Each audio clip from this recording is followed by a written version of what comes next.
Welcome back.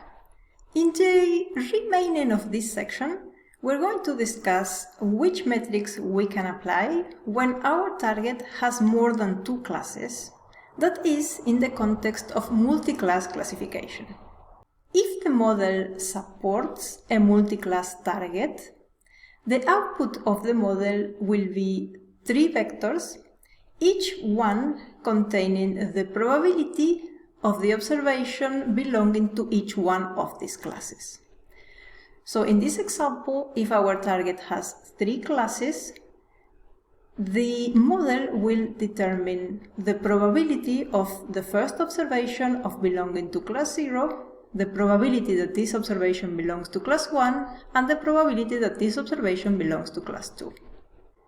Then the model will assign the observation to the class that shows the highest probability. In this case, the highest probability is that of class 0, so the model will predict that this observation belongs to class 0.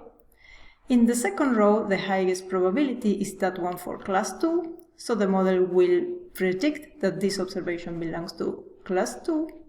And in the last two rows, the highest value of the probability is assigned to class 1, so the model will predict that this observation belongs to class 1. Sorry for the typo here.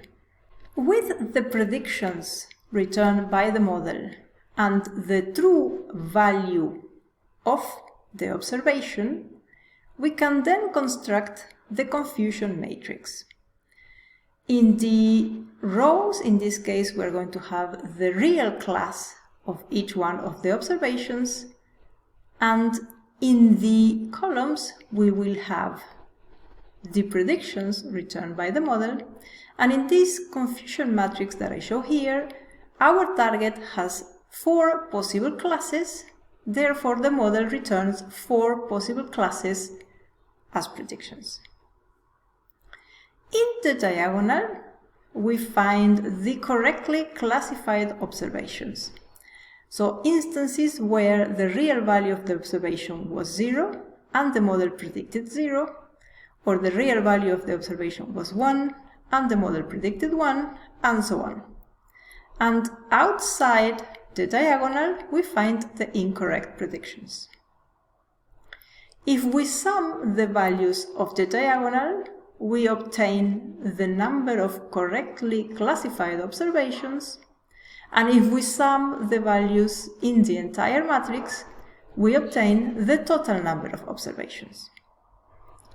Now, from this confusion matrix, we see that we can't speak of positive and negative class anymore, because now we have more than two classes. So now we talk about classes, and we reference each class in particular. And in the case of multi-class classification, it's important to keep in mind that one or more classes can belong to the minority. We can extend the concept of accuracy very easily to a multi-class target. The accuracy is the number of correct predictions divided the total number of predictions, so it is the sum of the diagonal, or the number of correct predictions for each one of the classes, divided the total number of predictions. In this particular example, the number of correct predictions is 12, and we have 20 observations, so the accuracy for this particular model is 60%. We can also extend the precision and recall for multi-class targets. The recall is the number of true positives divided the sum of true positives plus false negatives, or in other words, it represents from the total observations of a particular class how many were classified correctly. And we can determine this very easily by looking at the confusion matrix. For class 0, the number of correct predictions is 5, and the number of total observations that belong to class 0 is 8, so the recall for class 0 is 0.625. We do the same exercise for class 1, the number of correct predictions is 4, and the total number of observations that belong to class 1 is 7, so the recall for class 1 is 0.57, and we repeat the same exercise for class 2 and 3, and we obtain the respective recall values. The precision, on the other hand, is the number of true positives divided true positives by plus false positives. So in this case, we need to look at the predictions returned by the model, and we want to understand from all the times that the model predicted 0, how many times it got it right. So we can do that very easily by looking at the columns of the confusion matrix. In this case, the precision for class 0 is the number of correct predictions divided the total number of times that the model thought that the class belonged to 0. So 5 divided 6, the precision is 0.83. For the predictions of class 1, we have 4 correct predictions divided 6, so the precision here is 0.67, and we can extend the values to classes 2 and 3, and here we see the result. Now, how can we make sense of all these values? Should I focus on class 1, class 0? What should I do? Well, it really depends on what we are interested in.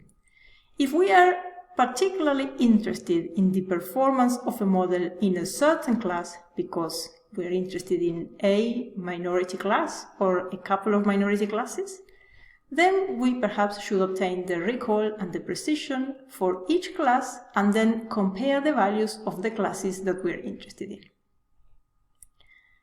Alternatively, we can aggregate these values in a number of ways. We can take what is called the macro average of the precision and the recall.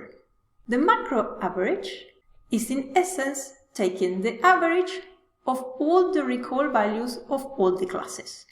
So we sum all the recall values and then we divide by 4 in this case, and here we see that for this particular model the mean recall is 0.59. Now if this rings a bell, you're totally right. In this case, the macro average from the recall is nothing else than the balanced accuracy that we discussed in the previous video. We can also take the macro average of the precision, which is basically averaging the precision within each class, and in this case the average precision is 0.563.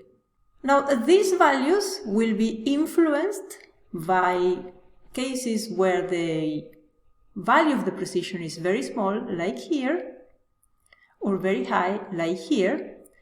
If we don't want these values to be influenced, we can then take a weighted average. The weighted average multiplies each value of the recall by the support and then divides the sum of the recall times the support by the total number of observations. And we can see that represented in this formula here. The weighted recall is the recall of class 0 times its support, these values here. Then the recall of class 1 times the support, these values here, and so on with class 2 and 3, and then we divide by the total number of observations, which is the sum of the support. If we're working with imbalanced datasets, and we are particularly interested in the values of the minority class, the weighted average may not be the way forward. But just to continue with weighted averages, the weighted precision is calculated in exactly the same way. We take the mean of the precisions weighted by the support.